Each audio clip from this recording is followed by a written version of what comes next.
Welcome student. Cell cycle and cell division या लेसनमध्ये आपण सेल डिव्हिजनचा जो थर्ड टाईप आहे मिओसिस तो आज आपण स्टडी करणार आहोत. सो आपण सुरुवातीलाच पाहिलं होतं की सेल डिव्हिजन मेनली 3 मेथडनी कॅरी आउट केलं जातं. त्याच्यामध्ये फर्स्ट मेथड अमायटोसिस आपण स्टडी केली. सेकंड मेथड होती मायटोसिस आणि हे मायटोसिस मेनली डिप्लॉइड सेलमध्येच कॅरी आउट केलं जातं, हेही आपण पाहिलं.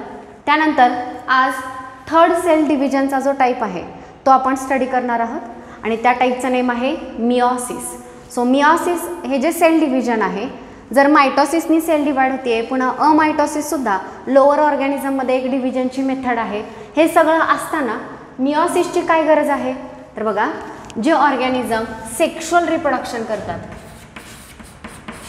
Sexual reproduction. आता तुम्ही 11वी ते सगळ्यांना तुम्हाला रिप्रोडक्शनचे 2 टाईप माहिती आहेत, सेक्शुअल रिप्रोडक्शन आणि असेक्शुअल रिप्रोडक्शन. त्यापैकी असेक्शुअल रिप्रोडक्शनमध्ये फक्त सिंगल पॅरेंट पार्टिसिपेट होतो आणि असेक्शुअल रिप्रोडक्शनमध्ये सिंगल पॅरेंट पार्टिसिपेट होतो, तर सेक्शुअल रिप्रोडक्शनमध्ये 2 पॅरेंट मेल आणि फिमेल पार्टिसिपेट होत असतात. नेक्स्ट सेक्शुअल रिप्रोडक्शनमध्ये मेनली मेल गॅमेट आणि फिमेल गॅमेट या 2 गॅमेटचं फ्युजन होऊन सिंगल सेल तयार होत असते. या सेलला आपण म्हणतो झायगोट. तर बघा, जर हे मेल आणि फिमेल गॅमेट यांच्यामध्ये क्रोमोझोमचा नंबर, नॉर्मली ह्युमन बिईंगच्या ज्या सेल आहेत यांच्यामध्ये क्रोमोझोमचा नंबर असतो 46. जर या गॅमेटमध्ये सुद्धा 46 क्रोमोझोम असतील आणि हे 2 गॅमेट फ्यूज झाले तर याच्यामध्ये क्रोमोझोमचा नंबर जो आहे तो काय होणार आहे, इन्क्रीज होणार आहे. फ्युजनने क्रोमोझोमचा नंबर डबल होईल किंवा इन्क्रीज होईल. आता जर क्रोमोझोमचा नंबर नॉर्मलपेक्षा जास्त झाला किंवा नॉर्मलपेक्षा कमी झाला तर त्या कंडिशनमध्ये रिप्रोडक्ट किंवा त्या कंडिशनमध्ये जो काही इंडिव्हिज्युअल, जो काही फिटस डेव्हलप होणार आहे, तर तो फिटस नॉर्मल कॅरेक्टरिस्टिक दाखवणार नाही किंवा ते ॲबनॉर्मल असेल, वेगळ्या कॅरेक्टरिस्टिक दाखवेल. इन शॉर्ट, सेक्शुअल रिप्रोडक्शन करणारे जे ऑर्गॅनिझम आहेत यांच्यामध्ये ज्या सेल रिप्रोडक्शनमध्ये पार्टिसिपेट होतात त्यांच्यामध्ये क्रोमोझोमचा नंबर ॲज इट इज असून चालणार नाही. जर 46 हा क्रोमोझोमचा नंबर मेंटेन करायचा असेल तर आपल्याकडे अशी सेल हवी, फिमेलमध्ये 23 क्रोमोझोम असणारी आणि मेलमध्ये 23 क्रोमोझोम असणारी, आणि दोघांचं कॉम्बिनेशन होऊन 46 क्रोमोझोम असणारा झायगोट तयार होईल. सो इन शॉर्ट, सेक्शुअल रिप्रोडक्शनमध्ये ज्या सेल पार्टिसिपेट होतात त्या सेलमध्ये क्रोमोझोमचा नंबर नॉर्मल सेलपेक्षा कसा असला पाहिजे, हाफ असला पाहिजे. मग क्रोमोझोमचा नंबर हाफ असणाऱ्या सेल प्रोड्यूस करण्यासाठी मिओसिस या टाईपनी किंवा मिओसिस या मेथडनी सेल डिवाइड होतात. सो मुलांनो, मायटोसिसची गरज काय आहे तर ग्रोथमध्ये आहे, रिपेअरमध्ये आहे, त्यानंतर कॉन्स्टंटली काही आपल्या बॉडीमधल्या सेल रिप्लेस होत असतात, त्या रिप्लेसमेंटमध्ये, असं आपण सिग्निफिकन्स या आधीच्या लेक्चरमध्ये पाहिला. तसं मिओसिसची गरज का आहे तर सेक्शुअल रिप्रोडक्शनमध्ये ज्या सेल पार्टिसिपेट होतात त्या सेलमध्ये क्रोमोझोमचा नंबर जर हाफ केला तर त्या सेलच्या, त्या गॅमेटच्या फ्युजननंतर क्रोमोझोमचा नंबर जो आहे तो पॅरेंटच्या क्रोमोझोम एवढा मेंटेन राहील. सो त्यासाठी सेक्शुअल रिप्रोडक्शनसाठी हॅप्लॉइड सेल तयार करण्यासाठी मिओसिस या मेथडनी सेल डिव्हिजन होतं. मग आता या मिओसिसचे की फीचर काय आहेत ते आपण पाहणार आहोत. सो बघा, सेक्शुअल रिप्रोडक्शन इन्व्हॉल्व्स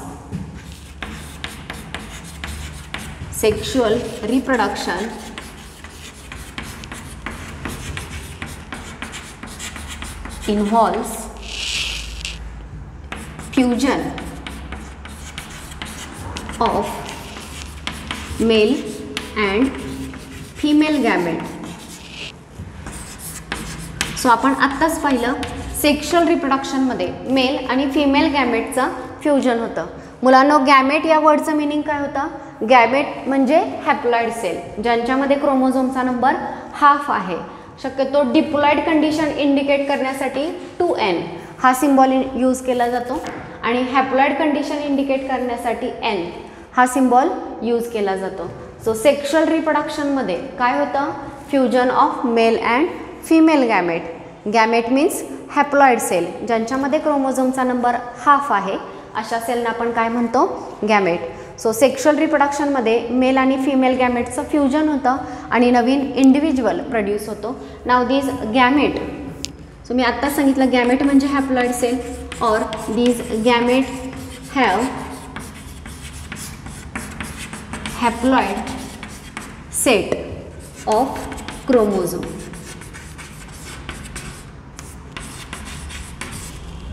गॅमेट जे असतात यांच्याकडे हाफ सेट असतो क्रोमोझोमचा. टोटल 46 क्रोमोझोम नसतात, 46च्या हाफ 23 क्रोमोझोम असतात. मग आता बघा, जर अमायटॉसिसनी सेल डिवाइड झाली तरीही ही कंडिशन आपल्याला अचीव करता येत नाही. मायटॉसिसमध्ये सुद्धा ज्या 2 डॉटर सेल तयार होतात त्या दोन्हींकडे पॅरेंट एवढाच क्रोमोझोमचा नंबर असतो. मग हा हॅप्लॉइड गॅमेटचा सेट असणाऱ्या सेल प्रोड्यूस करण्यासाठी मिओसिस हे सेल डिव्हिजन कॅरी आउट केलं जातं. सो पुन्हा एकदा बघा, सेक्शुअल रिप्रोडक्शनमध्ये मेल आणि फिमेल गॅमेटचं फ्युजन होतं. या ठिकाणी जे मेल आणि फिमेल गॅमेट आहेत हे हॅप्लॉइड असतात, त्यांच्याकडे क्रोमोझोमचा नंबर जो आहे तो हाफ असतो.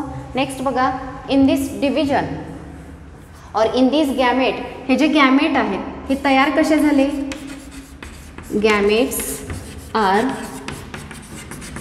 Formed by specialized cell division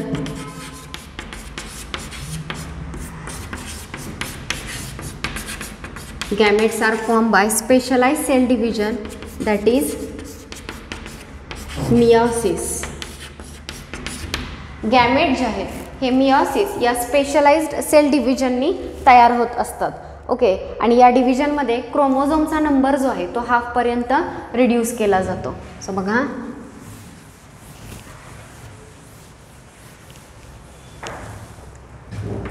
in meiosis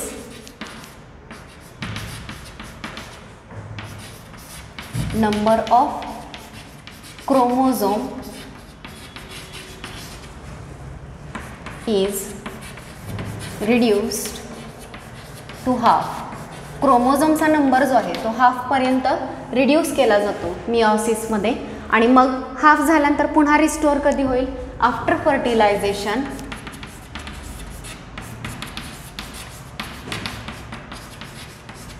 After fertilization of gametes, diploid set is reproduced. Okay, so बघा, सेक्शुअल रिप्रोडक्शन करणारे जे ऑर्गॅनिझम असतात त्या रिप्रोडक्शनमध्ये काय इन्व्हॉल्व होतं? मेल आणि फिमेल गॅमेट इन्व्हॉल्व होतात. मग गॅमेट म्हणजे काय? तर गॅमेट म्हणजे अशा सेल ज्यांच्याकडे क्रोमोझोमचा हाफ सेट आहेत, हॅप्लॉइड आहेत.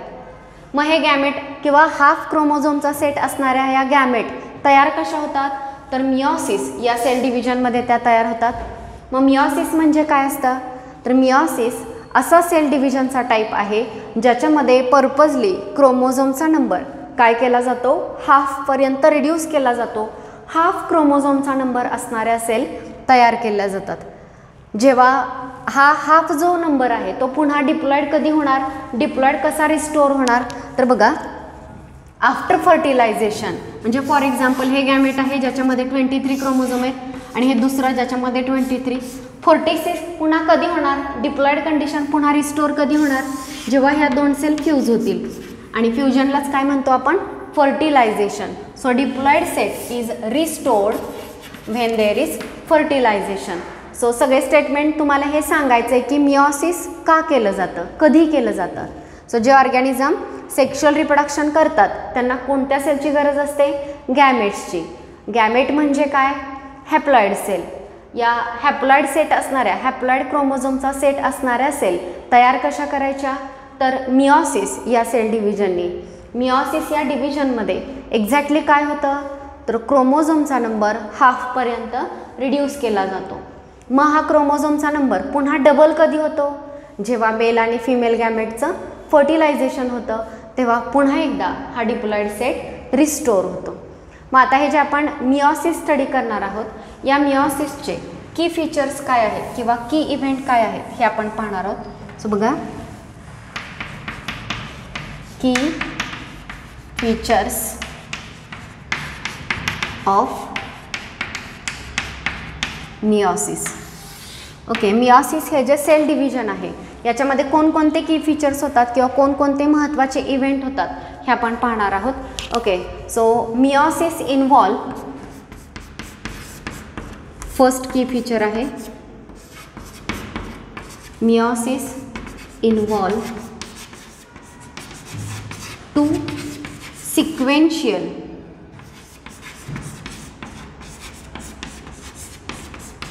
cycle of nuclear division and cell division. Okay, पहिला की फीचर समजून घ्या. आपण मायटोसिस पाहिलं. मायटोसिसमध्ये आपण दोन फेजेस पाहिल्या, इंटरफेज आणि एम फेज. इंटरफेजमध्ये सगळं कंटेंट डबल होतं, अगदी DNA पण डबल होतं आणि नंतर एम फेजमध्ये ते दोन पार्टमध्ये डिवाइड होतं. त्यापेक्षा वेगळं मियोसिसमध्ये काय होतं, तर मियोसिसमध्ये दोन सिक्वेन्शियल सायकल होतात, न्यूक्लिअर डिव्हिजनच्या आणि सेल डिव्हिजनच्या. म्हणजे कसं ते बघा, फॉर एक्झाम्पल ही सेल आहे आणि हा तिचा न्यूक्लियस आहे. एकदा interphase, prophase, metaphase, M phase ते सगळं होणार आणि याच्यामध्ये पहिल्यांदा न्यूक्लियस डिवाइड होऊन एका सेलमध्ये दोन न्यूक्लियस तयार केले जातील. पुन्हा ही सेलचं सायटोप्लाझम डिवाइड होईल आणि एका सेलपासून दोन सेल. सो ही एक सायकल झाली. पहिल्यांदा न्यूक्लिअर डिव्हिजन आणि मग सायटोप्लाझमिक डिव्हिजन किंवा सेल डिव्हिजन झालं. पुन्हा एक सायकल होईल. ह्या सेलमध्ये दोन न्यूक्लियस तयार होतील, या सेलमध्ये दोन न्यूक्लियस, पुन्हा याच्यापासून दोन सेल तयार होणार आहेत आणि याच्यापासून दोन सेल. सो किती सायकल झाल्या, न्यूक्लियस किती वेळा डिवाइड झालं, इथं एकदा डिवाइड झाला न्यूक्लियस, पुन्हा इथं एकदा झाला.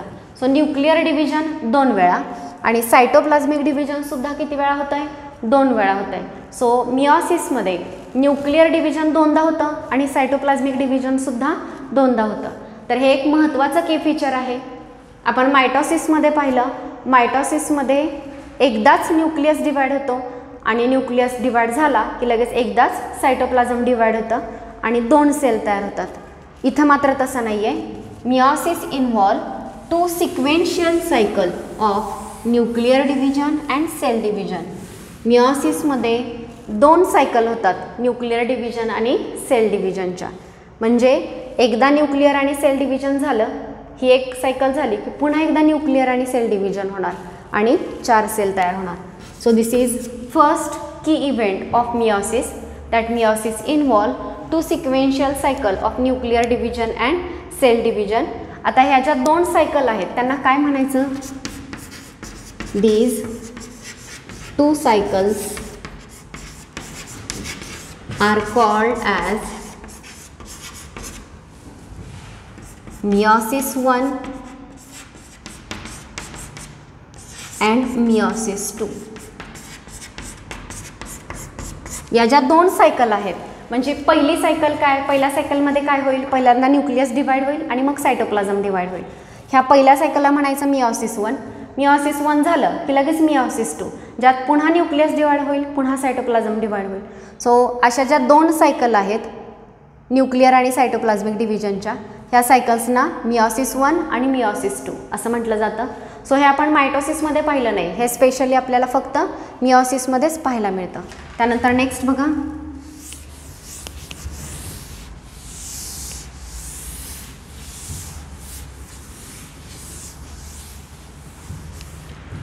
ओके, थर्ड की इव्हेंट काय सांगितलेला आहे, पहिला सांगितला की दोन सिक्वेन्शियल सायकल असतात आणि त्या दोन्ही सिक्वेन्शियल सायकलना काय नावं दिलेली आहेत, पहिल्याला मियोसिस 1 आणि दुसऱ्याला meiosis 2.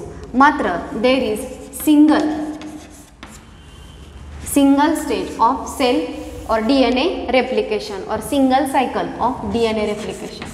Single cycle of DNA replication. म्हणजे काय असतं, आता नॉर्मली आपल्या सेलमध्ये क्रोमोझोम 46 आहेत, आपण 2 कन्सिडर करूया. नॉर्मली किती आहेत, 2. DNA रेप्लिकेट झाला तर क्रोमोझोमचा नंबर वाढतो का, वाढत नाही. क्रोमोझोम 2च राहतील, मात्र ही कंडिशन क्रिएट झालेली असेल. ठीक आहे, सिस्टर क्रोमॅटिड तयार झालेला असतो. जेव्हा पहिल्यांदा न्यूक्लिअर डिव्हिजन होईल तेव्हा ह्या 2 क्रोमोझोमपैकी एक क्रोमोझोम एका न्यूक्लियसमध्ये आणि दुसरा क्रोमोझोम दुसऱ्या न्यूक्लियसमध्ये, या पद्धतीनं पहिल्यांदा जे 2 क्रोमोझोम होते ते 2 सेलमध्ये यावेळी सेपरेट झाले. पुन्हा इथे एक सेल तयार होईल याच्यापासून आणि ही खाली जी आहे ती दुसरी सेल तयार होणार आहे. ठीक आहे. सो अशा 2 सेल तयार झाल्या. मग आता पुन्हा एकदा परत न्यूक्लिअर डिव्हिजन होणार आहे. मग दुसऱ्या न्यूक्लिअर डिव्हिजनच्या वेळी पुन्हा DNA रेप्लिकेशन होईल का? नाही होत. सुरुवातीला एकदाच DNA रेप्लिकेशन झालेलं असतं इंटरफेजमध्ये, पुन्हा पुन्हा होत नाही. इथं जरी न्यूक्लिअर आणि सायटोप्लाझ्मिक डिव्हिजनच्या 2 सायकल असल्या तरी DNA मात्र एकदाच रेप्लिकेट होतो.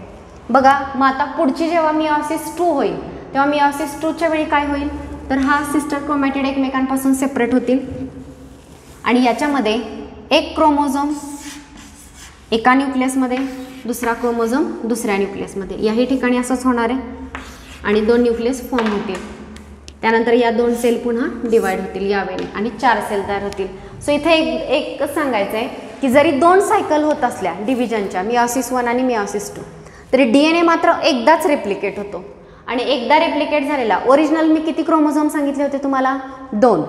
ओके. आणि त्याच्यापासून ज्या 4 सेल तयार होतात त्या प्रत्येकीकडे किती क्रोमोझोम जाणार आहे? एक क्रोमोझोम जाणार आहे. म्हणजे ओरिजिनलच्या हाफ हॅप्लॉइड सेल तयार होणार. ओके. सो हा एक पॉईंट लक्षात ठेवायचा आहे. याच्यावरती तुम्हाला क्वेश्चन विचारला जातो. सेल न्यूक्लिअर डिव्हिजन आणि सायटोप्लाझ्मिक डिव्हिजनच्या जरी 2 सायकल असल्या तरी DNA मात्र एकदाच रेप्लिकेट होतो. त्यानंतर नेक्स्ट बघा, after completion of DNA replication meiosis 1 start. After completion of DNA replication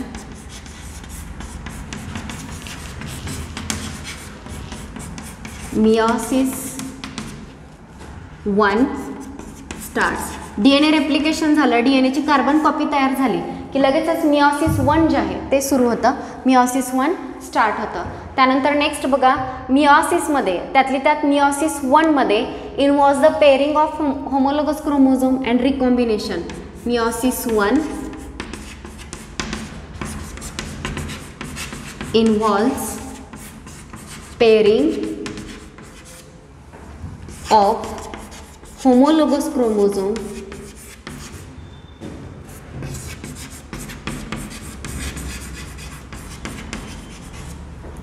and genetic recombination.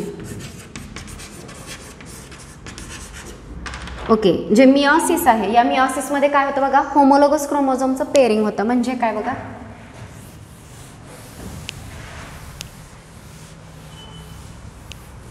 आपल्या सेलमध्ये जे 46 क्रोमोझोम आहेत त्यालाच आपण काय म्हणतो 23 पेअर्स म्हणतो. म्हणजे आपल्याकडे प्रत्येक कॅरेक्टरसाठी 2 क्रोमोझोम आहेत आणि जे 2 क्रोमोझोम ज्यांचं स्ट्रक्चर ऑर्गनायझेशन सेम आहे अशा 2 क्रोमोझोमना आपण काय म्हणणार आहोत, होमोलोगस क्रोमोझोम. तर मिओसिस 1 पर्टिक्युलरली जे आहे 2 सायकल आहे डिव्हिजनच्या, मिओसिस 1 आणि मिओसिस 2. त्यापैकी जे मिओसिस 1 आहे या मिओसिस 1 मध्ये होमोलोगस क्रोमोझोमचं पेअरिंग होतं. म्हणजे होमोलोगस क्रोमोझोम या पद्धतीने एकमेकांच्या जवळ येतात आणि जेनेटिक रिकॉम्बिनेशन. तर समजा याच्यामध्ये असं आहे, लक्षात येण्यासाठी ड्रॉ करते, असे 2 होमोलोगस क्रोमोझोम आहे. जेनेटिक रिकॉम्बिनेशन होतं म्हणजे या क्रोमोझोमचा काही पार्ट इकडे येणार आहे आणि इकडचा पार्ट इकडे काही येणार आहे. सो इकडची इन्फॉर्मेशन या क्रोमोझोमवरती आणि याची इन्फॉर्मेशन या क्रोमोझोमवरती आली. हे जे आहे याला म्हटलं जातं जेनेटिक रिकॉम्बिनेशन. आधी आपण जे मायटोसिस स्टडी केलं त्या मायटोसिसमध्ये असे कुठेही होत नाही की होमोलोगस क्रोमोझोम पेअर झालेत, जेनेटिक इन्फॉर्मेशन एक्सचेंज झाली आहे. ही मिओसिसची स्पेशल कॅरेक्टरिस्टिक आहे आणि याच्यामुळेच व्हॅरिएशन प्रोड्यूस होतात. वेगवेगळ्या प्रकारचे इंडिव्हिज्युअल तयार केले जातात ज्यांचे कॅरेक्टरिस्टिक एकमेकांपेक्षा वेगळे असतात. सो हे 5वं की फीचर होतं. आपण एकदा रिवाईज करूया. मिओसिसमध्ये 2 सायकल होतात, न्यूक्लिअर डिव्हिजन आणि सायटोप्लाझम डिव्हिजनच्या. ह्या दोन्ही सायकलना आपण काय म्हणतो, पहिल्या सायकलला म्हणतो आपण मिओसिस 1 आणि दुसऱ्या सायकलला म्हणतो आपण मिओसिस 2. नेक्स्ट बघा, जरी मिओसिसमध्ये डिव्हिजनच्या 2 सायकल होत असल्या, मिओसिस 1 मिओसिस 2, तरीही DNA रेप्लिकेशन मात्र एकदाच होतं. रेप्लिकेशनची मात्र एकच सायकल आहे. नेक्स्ट, जेव्हा DNA रेप्लिकेशन कंप्लीट होतं की लगेचच काय सुरू होतं, मिओसिस 1. आणि या मिओसिस 1 मध्ये होमोलोगस क्रोमोझोम जे आहेत याचं पेअरिंग होतं आणि यांच्यामध्ये जेनेटिक इन्फॉर्मेशन जी आहे ती एक्सचेंज केली जाते. ओके, म्हणजे जेनेटिक इन्फॉर्मेशनचं रिकॉम्बिनेशन होतं. आणि फायनल कॅरेक्टरिस्टिक आहे 4 haploid cell are produced. 4 haploid cells are produced in meiosis. मिओसिसमध्ये पहिली गोष्ट 4 सेल तयार होतात. मायटोसिसमध्ये किती तयार झालेल्या? 2च तयार झाल्या होत्या. मी तुम्हाला रीड करायला सांगितलं होतं मायटोसिसचं कंटेंट. मायटोसिसमध्ये एका पॅरेंट सेलपासून 2 डॉटर सेल तयार होतात, तर मिओसिसमध्ये एका पॅरेंट सेलपासून 4 डॉटर सेल तयार होतात. त्यानंतर नेक्स्ट बघा, मायटोसिसमध्ये क्रोमोझोमचा नंबर पॅरेंट एवढाच डॉटरमध्ये असतो. म्हणजे पॅरेंटमध्ये 46 असतील तर दोन्हीही डॉटर सेलमध्ये 46 क्रोमोझोम असतात. तर मिओसिसमध्ये ज्या काही 4 सेल तयार होतात ह्या हॅप्लॉइड असतात. म्हणजे पॅरेंटमध्ये जर 46 क्रोमोझोम असतील तर ज्या 4 सेल तयार झाल्यात त्या प्रत्येकीमध्ये 23 क्रोमोझोम असतात. सो दीज आर दी की फीचर्स ऑफ मिओसिस. सगळ्यांना की फीचर कळले का? हे तुम्हाला व्यवस्थित लक्षात ठेवायचे की 2 सायकल होतात, न्यूक्लिअर डिव्हिजन आणि सायटोप्लाझ्मिक डिव्हिजन. त्यांना मिओसिस 1 आणि मिओसिस 2 असं म्हटलं जातं. नेक्स्ट इथं एकच सायकल असते DNA रेप्लिकेशनची, आणि DNA रेप्लिकेशनची सायकल कंप्लीट झाली की लगेचच मिओसिस 1 स्टार्ट होतं. मिओसिस 1 जे आहे याच्यामध्ये होमोलोगस क्रोमोझोमचं पेअरिंग होतं आणि रिकॉम्बिनेशन जेनेटिक इन्फॉर्मेशन एक्सचेंज केली जाते. आणि मिओसिसमध्ये किती सेल तयार होतात? 4, आणि या सेल हॅप्लॉइड असतात. सो मिओसिसची गरज कुठे आहे आणि त्याचे की फीचर काय आहेत हे आपण पाहिलं.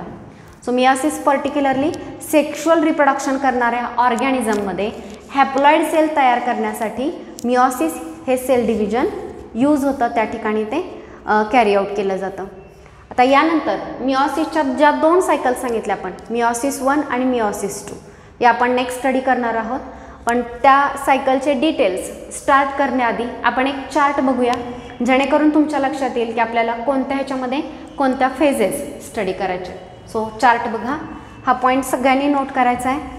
नोट करताना तुम्ही पॉज करा 2 मिनिट व्हिडिओ, आणि पॉज करून जी इन्फॉर्मेशन तुम्हाला बोर्डवरती दिसते ही सगळी नोट करा. या की फीचरवरती क्वेश्चन्स विचारले जातात. प्रत्येक ह्याच्यामध्ये तुमचे पॉईंट महत्त्वाचे आहेत की 2 सायकल होतात, त्यांचे हे नेम महत्त्वाचे आहेत. एकदाच DNA रेप्लिकेशन होतं. DNA रेप्लिकेशन झालं की मिओसिस 1 सुरू होतं.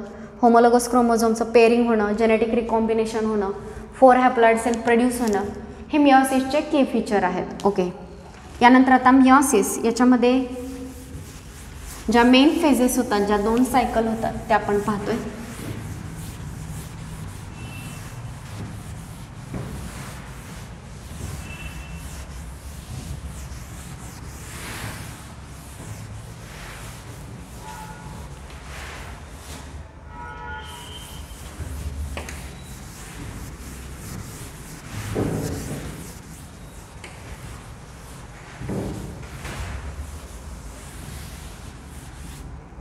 ओके, सो मिओसिस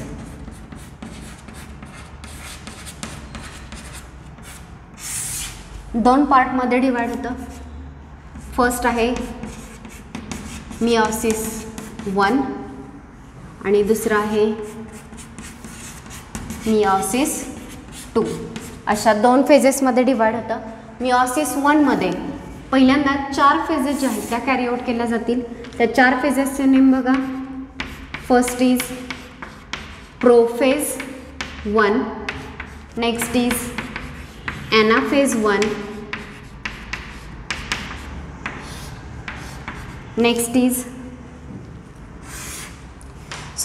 प्रोफेज नंतर नेक्स्ट आहे मेटाफेज 1,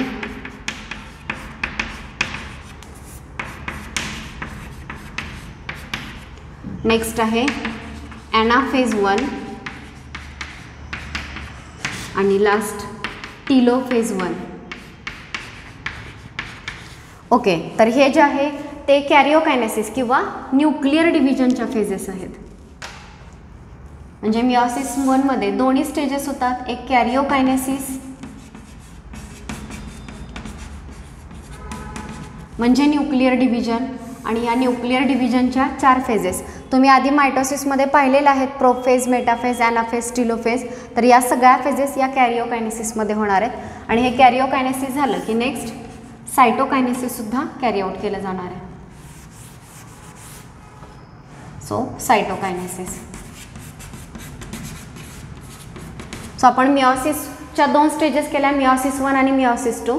मिओसिस 1 मध्ये पहिल्यांदा न्यूक्लिअर डिव्हिजन आणि मग सायटोप्लाझ्मिक डिव्हिजन. न्यूक्लिअर डिव्हिजनमध्ये 4 फेजेस, प्रोफेज 1, मेटाफेज 1, ॲनाफेज 1 आणि टीलोफेज 1. तर यातली जी प्रोफेज 1 आहे ती खूप लेंदी फेज असते, तिच्यामध्ये अजून सब फेजेस काही इव्हेंट जे आहेत ते इन्व्हॉल्व होतात. मग त्याच्यामध्ये कोणकोणते इव्हेंट इन्व्हॉल्व होतात, तर सगळ्यात फर्स्ट लिप्टोटिनी, त्यानंतर झायगोटिनी, ओके, लिप्टोटिनी,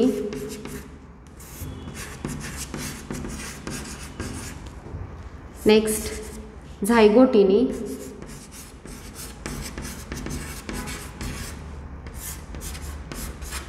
पॅचिटिनी, नेक्स्ट डिप्लोटिनी आणि लास्ट डायकायनेसिस. सो प्रोफेज 1 मध्ये पुन्हा ह्या 5 फेजेस इन्व्हॉल्व होतात, ज्या अतिशय महत्त्वाच्या फेजेस आहेत ज्याच्यामध्ये जेनेटिक रिकॉम्बिनेशन कॅरी आउट केलं जातं. सो या फेजेस सगळ्या व्यवस्थित कळणं गरजेचं आहे. सो यांचे सिक्वेन्शियली नेम लक्षात ठेवा, लिप्टोटिनी, झायगोटिनी, पॅचिटिनी, डिप्लोटिनी आणि डायकायनेसिस. त्यानंतर मेटाफेज 1, ॲनाफेज 1 आणि टीलोफेज 1 मायटोसिस प्रमाणेच होतात. त्यानंतर नेक्स्ट आहे मिओसिस 2.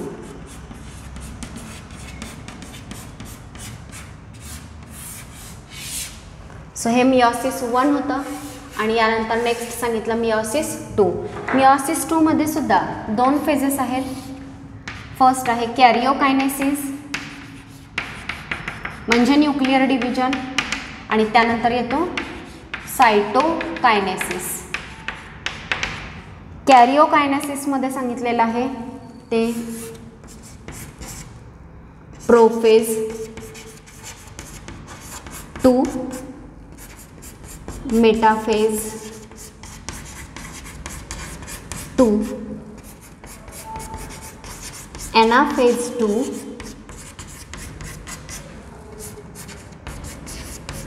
आणि टीलोफेज 2. याच्यामध्ये हे डिवाइड केलेलं आहे. सो जसं आपण प्रोफेज, मेटाफेज, ॲनाफेज आणि टीलोफेज मायटोसिसमध्ये पाहिलं, सेम वेनी या ठिकाणी मिओसिसमध्ये सुद्धा या फेजेस कॅरी आउट केल्या जाणार आहेत. सो सगळ्यांनी हे व्यवस्थित लक्षात घ्यायचं आहे. प्रोफेज 1 आणि याच्यामध्ये येते ती prophase 2, metaphase 1, metaphase 2, anaphase 1, telophase 1, तिकडे ॲनाफेज 2, टीलोफेज 2. सो मिओसिस 1 आणि मिओसिस 2 ह्या दोन्हींमध्ये कॅरिओकायनेसिस, सायटोकायनेसिस होतं आणि त्याच्यामधले इव्हेंट तुम्हाला सांगितले. सो सगळ्यात जास्त डिटेल आपल्याला हे स्टडी करायचं आहे आणि या पॉईंटवरती मॅक्झिमम MCQ जे आहेत ते विचारले जातात. ओके, सो याच्यामध्ये प्रोफेज 1 कशी कॅरी आउट केली जाते ते आपण स्टार्ट करतो आहे. सो बघा,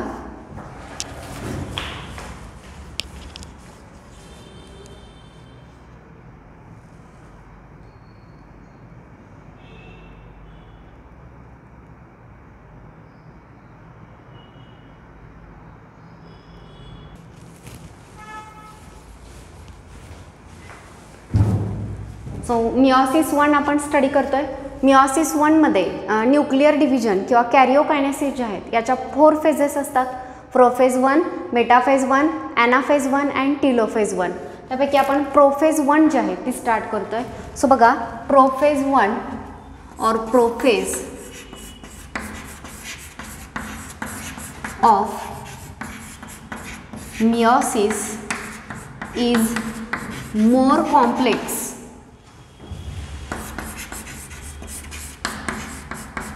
and lengthy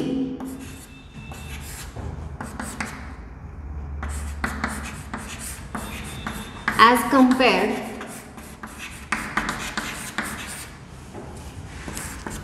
to prophase of mitosis. मी तुम्हाला आधीच सांगितलेलं की मायटोसिसमध्ये ज्या फेजेस आपण स्टडी केलेल्या आहेत, प्रोफेज, मेटाफेज, ॲनाफेज, या फेजेस सगळ्यांनी रीड करा. तर तुम्हाला मिओसिस लक्षात येईल. सो फर्स्ट सांगितलेलं बघा, प्रोफेज 1 ऑफ मिओसिस. मिओसिसमधली जी प्रोफेज 1 ही स्टेज आहे ही मायटोसिसच्या प्रोफेजपेक्षा जास्त कॉम्प्लेक्स असते आणि लेंदी असते. म्हणजे कॉम्प्लेक्स याच्यासाठी कारण याच्यामध्ये बरेच इव्हेंट, होमोलोगस क्रोमोझोम पेअर होणं, त्याच्यामध्ये जेनेटिक इन्फॉर्मेशन एक्सचेंज होणं, पुन्हा पेअर झालेले क्रोमोझोम सेपरेट होणं, असे सगळे इव्हेंट त्याच्यामध्ये इन्व्हॉल्व होतात. याशिवाय नॉर्मल प्रोफेजमध्ये जे इव्हेंट होतात म्हणजे की क्रोमोझोमचं कंडेन्सेशन होणं, सेंट्रिओल अपोजिट पोलला मायग्रेट होणं, ते सुद्धा इव्हेंट होतात. सो दोन्ही पण ज्या मायटोसिसच्या प्रोफेजमध्ये होणारे इव्हेंट आहेत तेही होणार आहेत, प्लस त्याच्याबरोबर जेनेटिक रिकॉम्बिनेशनचे सुद्धा इव्हेंट होणार आहेत. त्यामुळे मिओसिस 1 मधली प्रोफेज 1 जी आहे ती जास्त कॉम्प्लेक्स असते आणि लेंदी असते किंवा या फेजसाठी जास्त वेळ जो आहे तो घेतला जातो. नेक्स्ट आपण पाहिलेलं आहे की प्रोफेजमध्ये 5 स्टेजेस इन्व्हॉल्व होतात. So it involves 5 stages. 5 stages याच्यामध्ये इन्व्हॉल्व होतात. त्यातली जी फर्स्ट स्टेज आहे तिला म्हटलं जातं लिप्टोटिनी. सेकंड आहे zygotene. Next is pachytene and last is diplotene, second last. Okay, आणि लास्ट जी दिलेली आहे ते आहे डायकायनेसिस.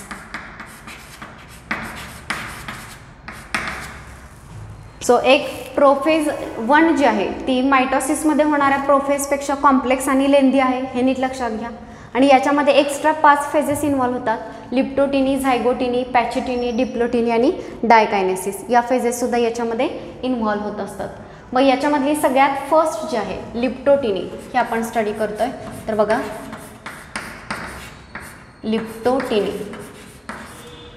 लिप्टोटिनीमध्ये काय होतं बघा, कॉम्पॅक्शन ऑफ क्रोमोझोम ऑकर्स. क्रोमोझोमचं कॉम्पॅक्शन होतं म्हणजेच क्रोमोझोमचं कंडेन्सेशन जे आहे जे आपण नॉर्मल प्रोफेजमध्ये बघतो तर ते क्रोमोझोमचं कंडेन्सेशन आपल्याला लिप्टोटिनी या फेजमध्ये पाहायला मिळतं. आणि मायक्रोस्कोपच्या अंडर लाईट मायक्रोस्कोप आपल्याला या स्टेजमध्ये जो क्रोमोझोम आहे तो विजिबल होतो. So under light microscope chromosome become visible. So compaction of chromosome occurs and under light microscope it become visible. So तुम्हाला एवढंच लिप्टोटिनीमध्ये लक्षात ठेवायचं आहे. लिप्टोटिनीमध्ये फक्त क्रोमोझोमचं कंडेन्सेशन होणार आहे आणि क्रोमोझोम ॲपियर व्हायला लागणार आहे, दिसायला लागणार आहे मायक्रोस्कोपमध्ये. याच्या आधी जी इंटरफेज असते त्याच्यामध्ये क्रोमोझोम आपल्याला दिसत नाही कारण तो अनवाइंड झालेला असतो, सेग्रिगेट झालेला असतो, सगळा स्प्रेड झालेला असतो न्यूक्लियसमध्ये. सो तो क्रोमोझोम आपल्याला दिसत नाही. जेव्हा त्याचं कॉम्पॅक्शन होतं तेव्हा तो दिसतो. आणि लिप्टोटिनी या स्टेजमध्ये क्रोमोझोमचं कॉम्पॅक्शन केलं जातं. लिप्टोटिनी नंतर नेक्स्ट स्टेज आहे झायगोटिनी. ओके, झायगोटिनीमध्ये काय केलं जाणार आहे बघा, in zygotene there is pairing of homologous chromosome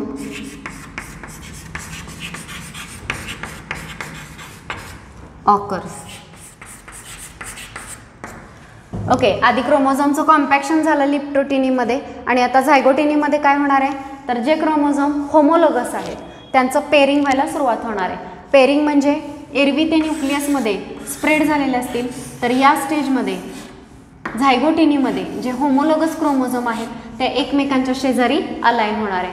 he G alignment आहे, ही जे पेअरिंग आहे तर या पेअरिंगलाच काय म्हटलं जातं, सिनॅप्सिस. पुन्हा एकदा बघा, झायगोटिनीमध्ये काय होत आहे, होमोलोगस क्रोमोझोमचं पेअरिंग कॅरी आउट केलं जातं आणि हे जे पेअरिंग आहे, दिस प्रोसेस ऑफ पेअरिंग और this process of association is called as सिनॅप्सिस.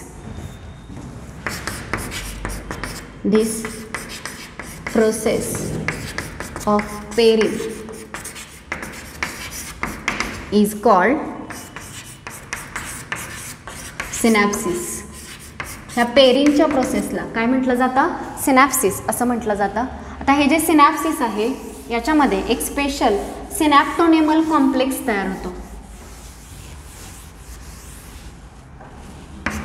So हाही पॉईंट तुम्हाला इथे इम्पॉर्टंट आहे. जे पेअर्ड क्रोमोझोम आहेत ते पेअरिंग होते होमोलोगस क्रोमोझोमचं आणि या पेअर्ड क्रोमोझोमलाच होमोलोगस क्रोमोझोम म्हटलं जाईल. So paired chromosome are called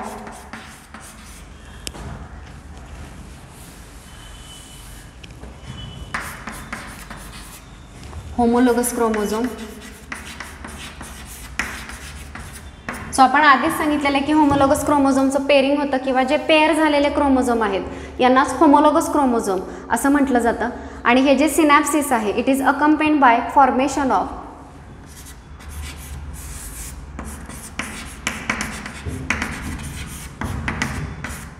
pairing is accompanied bye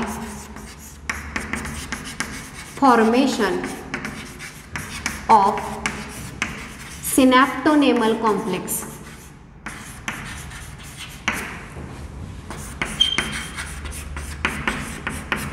okay, म्हणजे काय बघा, होमोलोगस क्रोमोझोम जेव्हा पेअर होतात एकमेकांशेजारी अलाइन होतात, हा एक क्रोमोझोम आणि त्याचा हा होमोलोगस क्रोमोझोम, हे एकमेकांच्या शेजारी अलाइन होण्याच्या प्रोसेसला काय नाव दिलेलं आहे? सिनॅप्सिस. सो सिनॅप्सिसचं मिनिंग लक्षात ठेवा. Synapsis is the process of pairing of homologous chromosome. आणि हे जे पेअरिंग आहे हे कशामुळे होतं किंवा पेअर्ड क्रोमोझोम एकमेकांशेजारी अलाइन का राहतात? Due to formation of synaptonemal complex. मग आता सिनॅप्टोनेमल कॉम्प्लेक्स काय आहे? तर हे एक प्रोटीनॅशियस स्ट्रक्चर आहे which is form between homologous chromosome during this pairing. तर सिनॅप्टोनेमल कॉम्प्लेक्स हे प्रोटीनॅशियस स्ट्रक्चर आहे की ज्या स्ट्रक्चरमुळे हे जे होमोलोगस क्रोमोझोम आहेत ते एकमेकांच्या शेजारी अलाइन राहणार आहे. तर यांच्यामध्ये सिनॅप्टोनेमल कॉम्प्लेक्स जो आहे तो तयार होतो. सो पुन्हा एकदा बघा, सिनॅप्टोनेमल कॉम्प्लेक्स हे प्रोटीन स्ट्रक्चर आहे, प्रोटीनचं एक स्ट्रक्चर आहे. आणि होमोलोगस क्रोमोझोममध्ये हे प्रोटीनॅशियस स्ट्रक्चर, प्रोटीनचं स्ट्रक्चर जे आहे ते फॉर्म होतं आणि याच्यामुळे हे क्रोमोझोमचं पेअरिंग जे आहे ते कॅरी आउट होतं, पेअरिंग होतं. सो झायगोटिनी सगळ्यांच्या लक्षात आलं. लिप्टोटिनीमध्ये फक्त सांगितलं क्रोमोझोमचं कॉम्पॅक्शन होईल आणि कॉम्पॅक्शन झाल्यामुळे, कंडेन्सेशन झाल्यामुळे हे क्रोमोझोम लाईट मायक्रोस्कोपमध्ये आपल्याला व्हिजिबल होतील.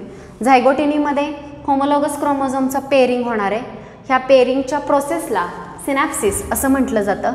आणि पेअर झालेले जे क्रोमोझोम किंवा हे जे पेअरिंग आहे हे राहण्यासाठी होमोलोगस क्रोमोझोममध्ये सिनॅप्टोनेमल कॉम्प्लेक्स जो आहे तो तयार होतो. सिनॅप्टोनेमल कॉम्प्लेक्स हे प्रोटीन स्ट्रक्चर आहे की ज्याच्यामुळे ते क्रोमोझोम, होमोलोगस क्रोमोझोम अलाइन राहणार आहेत. आणि हे जे स्ट्रक्चर फॉर्म झालेले complex form is called as bivalent or tetrad. Complex form is called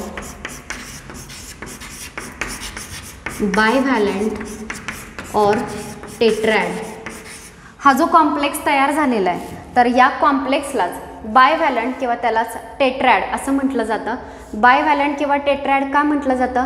so जो पेअर झालेला आहे, पेअर जी झालेली आहे सिनॅप्स क्रोमोझोमची जी पेअरिंग झालेली आहे ती आपण मायक्रोस्कोप खाली जर पाहिलं तर त्याच्यामध्ये आपल्याला 4 आर्म्स पाहायला मिळतात, 1 2 3 4. त्यामुळे या स्टेजला टेट्रॅड किंवा बायव्हॅलंट असं म्हटलं जातं. सो या ठिकाणी बायव्हॅलंट ऑर टेट्रॅड हे वर्ड इम्पॉर्टंट आहे. सिनॅप्टोनेमल कॉम्प्लेक्स इम्पॉर्टंट आहे आणि सिनॅप्सिस हा वर्ड इम्पॉर्टंट आहे. सो सिनॅप्सिस म्हणजे pairing of homologous chromosome. Homologous क्रोमोझोममध्ये जे पेअरिंग होतं ते राहण्यासाठी तिथे सिनॅप्टोनेमल कॉम्प्लेक्स हे प्रोटीनचं स्ट्रक्चर तयार होतं. आणि आता हे जे सगळं सिनॅप झालेलं जे स्ट्रक्चर आहे हे मायक्रोस्कोपमध्ये आपल्याला टेट्रॅड किंवा बायव्हॅलंटप्रमाणे ऑब्झर्व होतं. So this is about leptotene and zygotene. So आपण मिओसिस 1 मधल्या प्रोफेज 1 मधले 5 स्टेजेस मी तुम्हाला सांगितले. त्यातली पहिली आहे लिप्टोटिनी ज्यात क्रोमोझोमचं कॉम्पॅक्शन झालं आणि दुसरी झायगोटिनी ज्याच्यामध्ये होमोलोगस क्रोमोझोमचं सिनॅप्सिस झालं, एकमेकांशेजारी अलाइनमेंट झाली. ओके, यानंतरच्या नेक्स्ट जे इव्हेंट आहेत प्रोफेज 1चे ते आपण नेक्स्ट लेक्चरमध्ये स्टडी करणार आहोत. आज स्टडी केलेलं लिप्टोटिनी आणि झायगोटिनी हे व्यवस्थित लक्षात घ्या. याशिवाय होमोलोगस क्रोमोझोम काय आहे हे समजल्याशिवाय तुम्हाला हे इव्हेंट लक्षात राहणार नाहीत. सो तेही लक्षात घ्या. होमोलोगस क्रोमोझोम म्हणजे ह्युमन बिंगमध्ये प्रत्येक कॅरेक्टरसाठी 2 क्रोमोझोम किंवा पेअर आहे. मग ही जी पेअर आहे ज्यांचं स्ट्रक्चर ऑर्गनायझेशन सेम असतं अशांना आपण काय म्हणतो, होमोलोगस क्रोमोझोम. ओके, सो या पॉईंटबरोबरच आजच्या लेक्चरमध्ये आपण इथेच थांबतो आहे. या पुढचे जे इव्हेंट आहेत ते आपण नेक्स्ट लेक्चरमध्ये स्टडी करणार आहोत. So thank you.